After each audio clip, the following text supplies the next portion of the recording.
व्यवस्था है जो कंस्ट्रक्शन को लेकर अलग है और जो डेली चढ़ावा है, जो मंथली गिनती है वो अलग है। बिल्कुल, तो ये साफ हो गई बात। लेकिन जो आपने शुरुआत में बात कही कि ये पूरा गबन या फिर जो पूरा घपला है या फिर जो चोरी हो रही है जिस पर आरोप लग रहे हैं वो कब से हो रहा है ये देखना होगा। लेकिन विपक्ष लगातार, खासतौर से अखिलेश यादव कह रहे हैं कि जो सीसी है उसकी जो सीसीटीवी फुटेज है वो ही गायब है, तो ऐसे में एसआईटी क्या जांच करेगी? इस बारे में इस वक्त कोई जानकारी? आप 2 बार दौरा कर चुके हैं जब से विपक्ष ने आरोप लगाया है, आप राम मंदिर गए हैं, कोई जानकारी आपको कि क्या सीसीटीवी फुटेज गायब है इस दौरान की, या फिर जब से सीसीटीवी लगे तब से फुटेज डिलीट कर दिया गया है, गायब कर दिया गया है? सीसीटीवी फुटेज की एक अवधि होती है। जैसे आप मोबाइल फ़ोन में मैसेज के लिए आप उसमें बिल्ट इन सिस्टम है कि आप 7 दिन चाहते हैं, 7 दिन के बाद ऑटोमेटिक डिलीट हो जाता है। आप कहें नहीं इसको हम परमानेंट रखना, आर्काइव्स में रखना चाहते हैं, तो वहाँ इस प्रकार है। सीसीटीवी जो डोनेशन रूम में है लगा हुआ, उसकी कुल अवधि 45 दिन है। यानी 45 दिन के बाद सीसीटीवी अपने आप इरेज हो जाएगी, ऑटोमेटिक हो जाएगा। आप यह कह सकती हैं कि इरेज होने के पहले उसको आप डिजिटल कन्वर्ट कर सकते थे और उसका आप अलग से आर्काइव रख सकते। पर ऐसा हुआ है, नहीं हुआ है? कोई वो नहीं हुआ है, नहीं हुआ है, वो नहीं हुआ है। जो 45 दिन के बाद चीज़ें डिलीट हो गई हैं, इसलिए इन्वेस्टिगेशन में कठिनाई आएगी। एक बड़ा हैंडीकैप होगा फिर एसआईटी बहुत बड़ा होगा।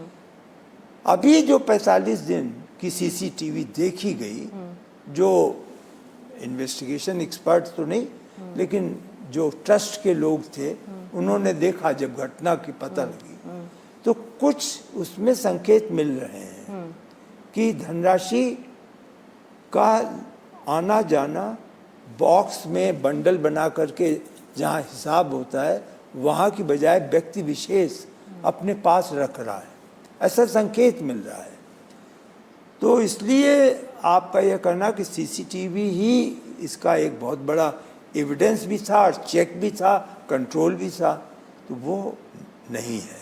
45 दिन के बाद मेरी सूचना के अनुसार कोई अन्य साक्ष्य उपलब्ध नहीं है। निपेन जी, फिर ऐसे में जो तमाम दान हुए हैं दान पात्रों में, चाहे वो नकद हो, कैश हो, कई भक्त तो जेवरात गहने भी दान करते थे, तो इनका तो फिर बेहिसाब जो दान हुआ होगा उसकी तो कोई अकाउंटिंग ही नहीं होगी। अगर इस तरह से 45 दिनों के बाद अगर ये सीसीटीवी फुटेज डिलीट हो रहा है और बही खाते में आप उसको रिफ्लेक्ट नहीं कर रहे हैं, तो फिर तो एसआईटी के भी दायरे में बहुत कम सीमित जांच हो जाएगी। जी, आपका कहना यह जो है, जो डोनेशन काउंटर्स हैं वहाँ तो रिसीट मिलती है, तो वहाँ तो आप देंगे तो रिसीट आपको मिल जाएगा रिसीट। जी। आप अपना आभूषण देंगे तो उसकी रिसीट मिल जाएगी, उसमें लिखा जाएगा।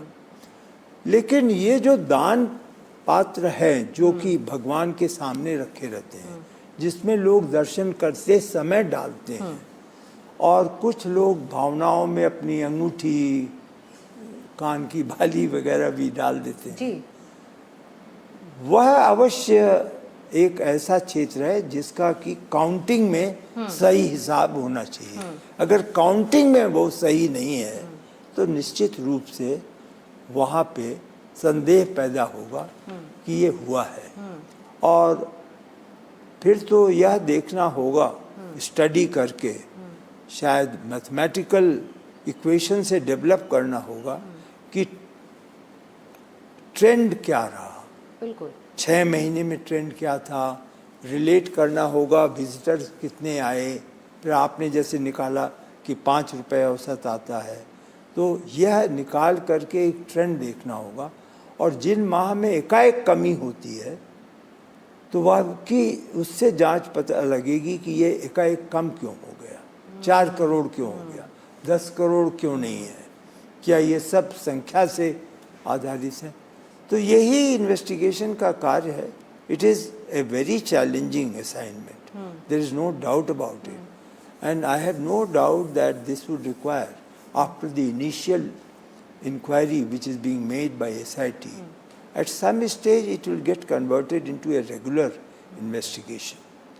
बहुत छोटे छोटे दो सवाल अब मेरे हैं, हम आखिर में पहुंच गए इस बातचीत के। आपको आप बहुत व्यस्त भी हैं निपिन जी, तो आप जो बड़ी तस्वीर जो है इस पूरे ऑडिट सिस्टम को, इस गिनती को ट्रांसपेरेंट कराने की बात थी, इसीलिए स्टेट बैंक ऑफ इंडिया को ये जिम्मेदारी दी गई, लेकिन उसने आउटसोर्स कर दिया गिनती करने वाले कर्मचारियों को। तो इसमें बैंक की भी जवाबदेही बनती है कि आपने कैसे आउटसोर्स कर दिया। क्या उसकी जवाबदेही नहीं है, उसकी रिस्पॉन्सिबिलिटी नहीं है कि कौन जो गिनती कर रहा है, वो भी करोड़ों का चढ़ावा जो लगातार आ रहा है, वो कौन से लोगों को हायर कर रहा है, कितने वेतन पर वो हायर कर रहा है, उनकी पृष्ठभूमि क्या है, इसकी जवाबदेही ट्रस्ट के साथ साथ स्टेट बैंक की भी बनती है। आपने, I really tell you, this is perhaps the best question of the evening.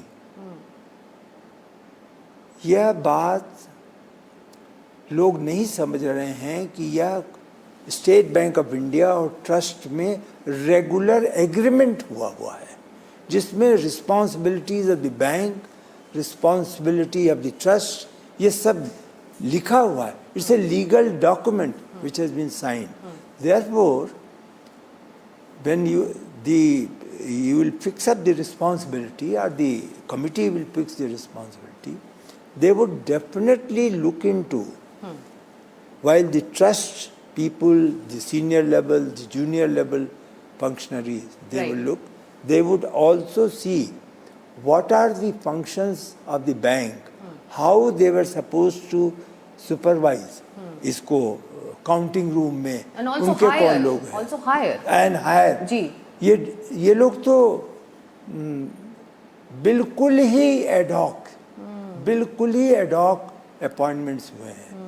सिर्फ वेतन छोड़ के कि वेतन प्रतिमाह 20,000 रुपये दे रहे हैं, इसके अलावा स्टेट बैंक ने अपनी जिम्मेदारी तनिक भी निभाई नहीं है।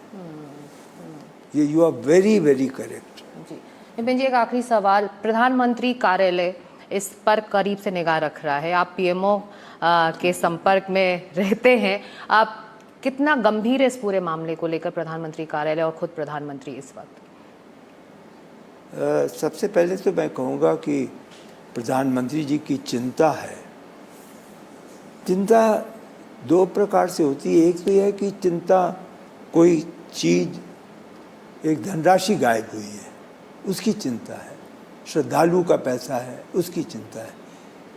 उनकी एक यह भी चिंता है कि यह तो बिल्कुल से चरमराई हुई व्यवस्था है, इट्स ए ब्रोकन सिस्टम, और इस ब्रोकन सिस्टम को वह कैसे एक हेल्दी सिस्टम में कन्वर्ट कर पाएंगे, that is the thing that he is looking.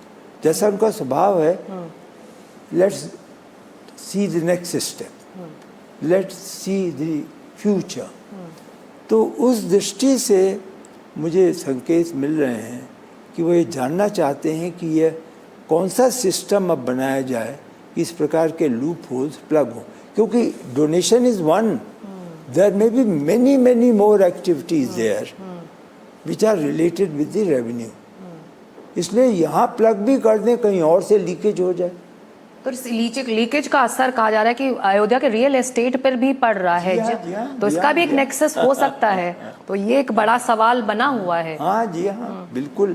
तो आपके 2 बार दौरे हो चुके हैं इन आरोपों के बीच में, आपने अपनी रिपोर्ट पीएमओ को दे दी है निपिन जी? नहीं, मैंने रिपोर्ट कोई लिखी